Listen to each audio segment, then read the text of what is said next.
N'est pas maudit qui veut. La malédiction, comme beaucoup de choses ici-bas, est réservée à une élite.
Ce soir-là, l'élite était réunie pour fêter, ou plutôt enterrer, à grand bruit et dans le faste, ce qui resterait dans l'histoire comme le premier et dernier festival du film maudit.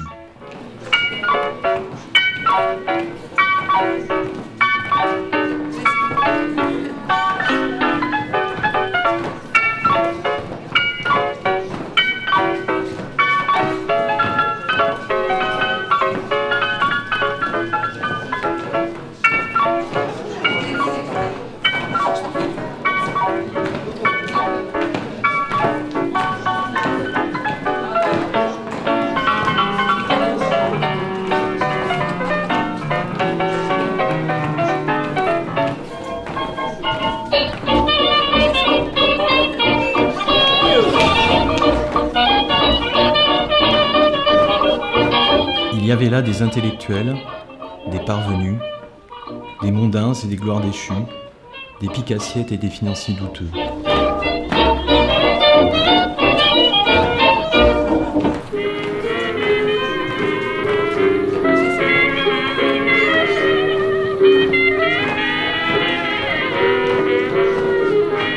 Tous avaient été invités par le baron, le grand instigateur du festival.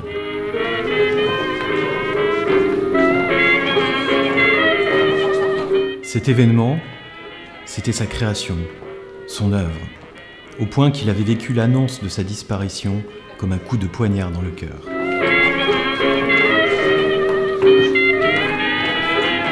L'arrière-garde du 7e art dansait sur sa propre tombe.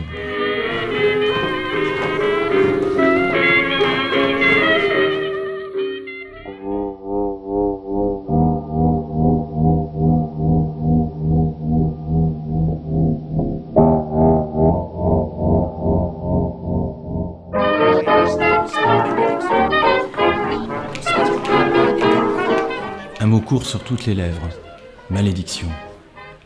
Tout au long de la soirée, moi qui n'appartenais pas à ce monde, je n'avais cessé d'observer les étranges figurants de cette mascarade.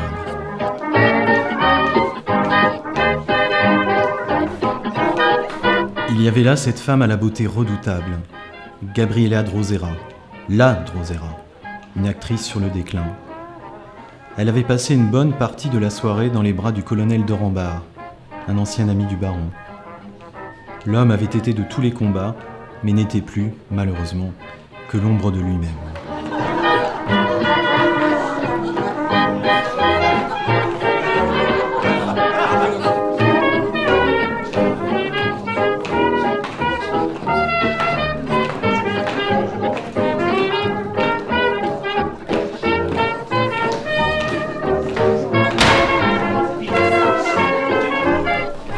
Promis le tournage de ma vie, le premier rôle. Il devait produire un film sur une star hollywoodienne, la morte avalée par les crocodiles. Un vrai thriller. Oh, les menteurs, les escrocs. Il a profité de moi, de ma naïveté, là, de mon corps. J'ai jamais été aussi humiliée de toute ma vie. Je le hais, mais je le hais, mais je le hais. colonel. Vous êtes un homme, hein? Vengez mon honneur, hein? Je saurais être reconnaissante.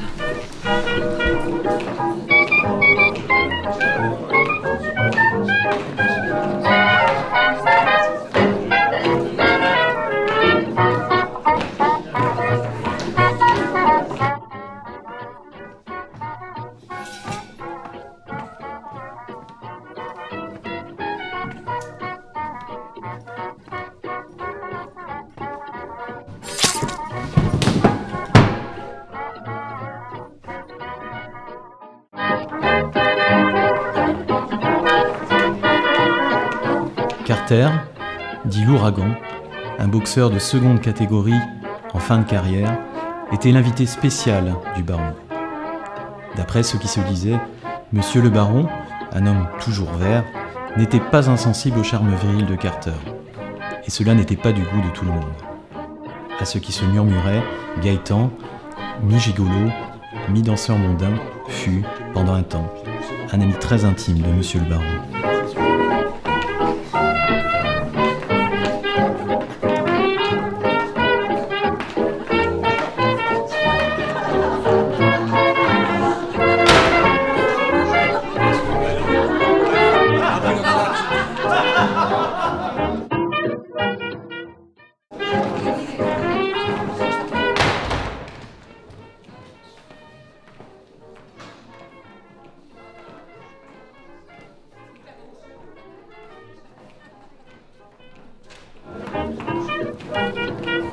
Gaëtan, qu'est-ce que tu fais? Tu as trop bu ou quoi? Gaëtan, je te parle. Ton attitude est inacceptable. Tu quittes brutalement notre conversation. Tu pars dans la cuisine en claquant la porte. Une conversation. Parler avec Carter est une conversation. Quand il nous ouvre la bouche, on dirait qu'il a oublié son protège-dents. Ça te va bien de jouer l'arbitre des élégances. Si tu te voyais en train de t'empiffrer. De plus, tu n'avais pas à claquer la porte pour te faire remarquer. Je ne l'ai pas claquée, elle s'est refermée toute seule. Toute seule?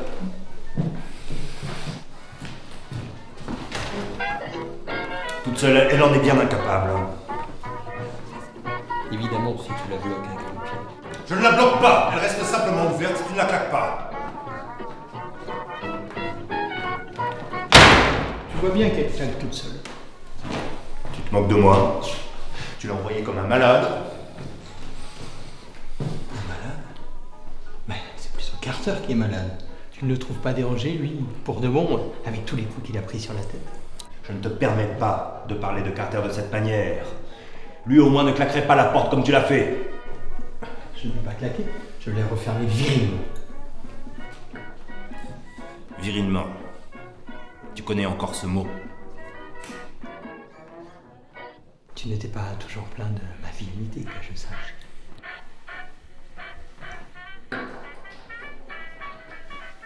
Dommage que ce ne soit plus qu'un souvenir. Mon bon Gaëtan, tu n'es plus qu'un danseur de 4e âge.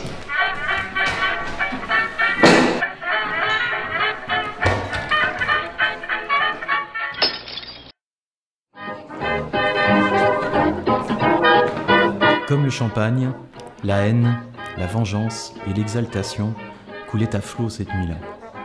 Un étrange personnage, Adam Smith, un gourou influent qui ne manquait pas une occasion de conquérir de nouveaux adeptes, s'était invité à la réception. En route vers la terre promise, le moment est venu de rendre hommage aux chefs-d'œuvre enterrés vifs. Mais la nouvelle faune du monde, pittoresque du non-conformisme, réalise sa bénédiction. Le 7e art est enfin au niveau des ténèbres extérieures. Il doit mourir pour renaître et aboutir. Lui, le festival, et monsieur le baron reviendront dans le monde des esprits post-terrestres et seront tout simplement intouchables. Intouchables. Il doit mourir pour renaître et aboutir. Oui, il doit mourir pour renaître et aboutir. Mourir.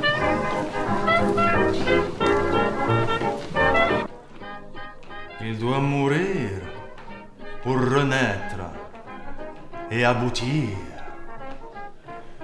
Il doit mourir pour renaître et aboutir.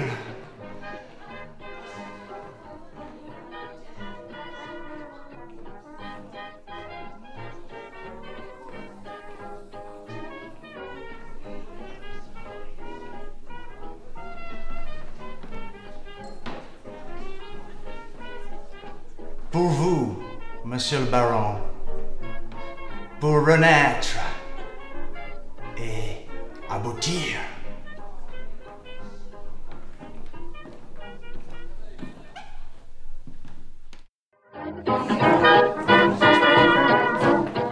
Et pendant ce temps-là, Mademoiselle Mante, la patronne des plus gros casinos de la côte et grande amatrice d'art, ne quittait pas le bar. À en croire les rumeurs, les finances du festival, c'était elle.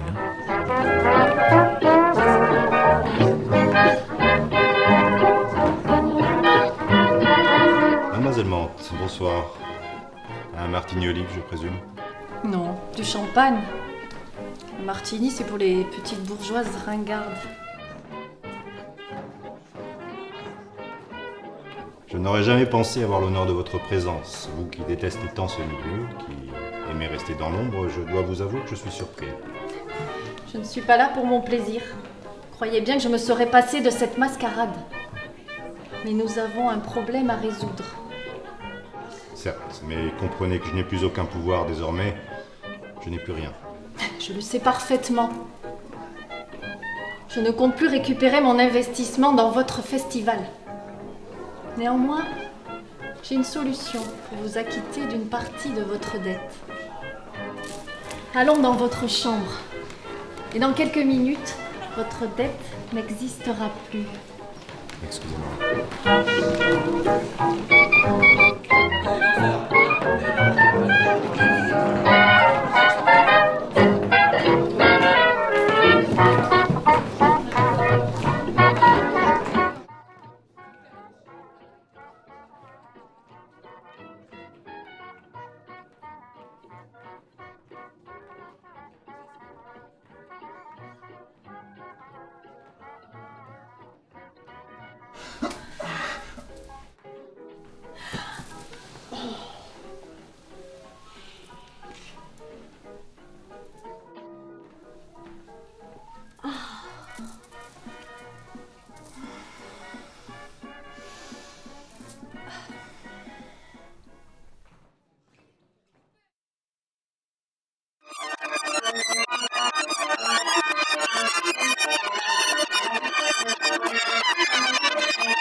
Tous avaient déversé leur venin.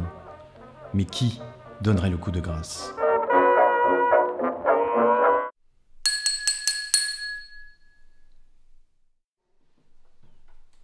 Mes chers amis, votre attention s'il vous plaît. Amis, ce n'est pas vraiment le mot juste. Je sais que vous vous êtes tous impliqués dans ce festival du film maudit. Ce festival mort-né dont nous célébrons ce soir le funeste destin.